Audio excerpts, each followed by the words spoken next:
ప్రజల సమస్యల పట్ల ఎవరైనా కూడా గొంతు విప్పితే చాలు చంద్రబాబు నాయుడు గారి నోట్ల నుంచి వచ్చే మాటలు ఏ స్థాయిలో ఉన్నాయనంటే పొద్దున్నే బేవర్స్ గాళ్ళు ఎక్కువైపోయారు. చచ్చా భూస్థాపితం చేస్తాడట. ఏంటమ్మా ఆశ్చర్యం కలిగించే విషయాలు. 76 ఏళ్ల వయసు ఆయన. అరే నువ్వేం చేస్తున్నావే? 76 ఏళ్ల వయసులో ఉన్న ఆయన ఒక ముఖ్యమంత్రి స్థానంలో కూర్చొని ఉన్న వ్యక్తి నువ్వేదో కొంచెం తేడాగా కనపడుతున్నావే. ఒక టీవీ ఇంటర్వ్యూలో మాట్లాడుతూ ప్రతిపక్షాన్ని భూస్థాపితం చేస్తాడంట. ప్రతిపక్ష నాయకుడిని చెప్పు.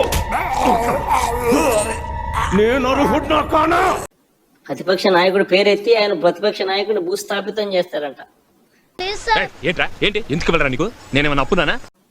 ఆ ఎల్లో మీడియాకి సంబంధించిన ఓనర్, ఆ టీవీ ఓనర్ కూడా అడుగుతాడు ఎప్పుడు భూస్థాపితం చేస్తామని.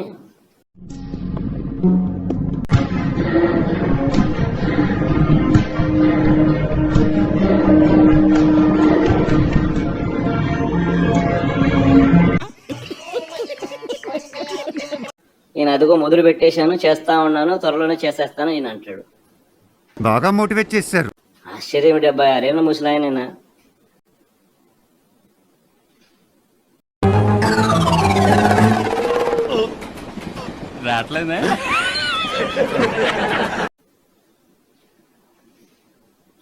ఈ వయసులో రెడ్ బుక్ రాజ్యాంగ పాలన ఏమిటి? ఇక్కడ కూర్చొని ఆడవాలంటే కూడా పర్మిషన్ కావాలంటరా? ఈ బెదిరింపులేమిటి? వాడిని తొక్కుతా వీడిని తొక్కుతా అన్న మాటలేమిటి? అరే నువ్వు మిమిక్రీ కూడా చేస్తావా?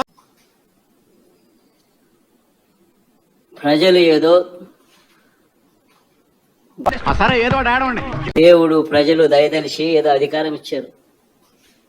ఇచ్చిన అధికారంతో ప్రజలకు మంచి చేయడానికి పోయి, అలాగా మంచి చేయాల్సింది పోయి, ఇచ్చిన హామీలను నెరవేర్చాల్సిన బాధ్యతను పక్కన పెట్టి చెప్పు తెగిపోతుంది. అబద్ధాలతో మోసాలతో పరిపాలన చేస్తూ అబద్ధాలతో మోసాలతో పరిపాలన చేస్తూ వీడెవడండి బాబు? ఆ నాన్నే అదమని చెప్పేసుకుంటున్నాడు. ఆయన గురించి ఆయన తెలిసినంత మనకు తెలియదు కదండి.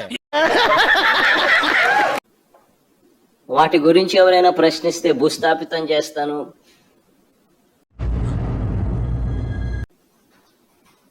అనే మాటలు మాట్లాడుతూ ఉన్నాడు ఈ వ్యక్తి.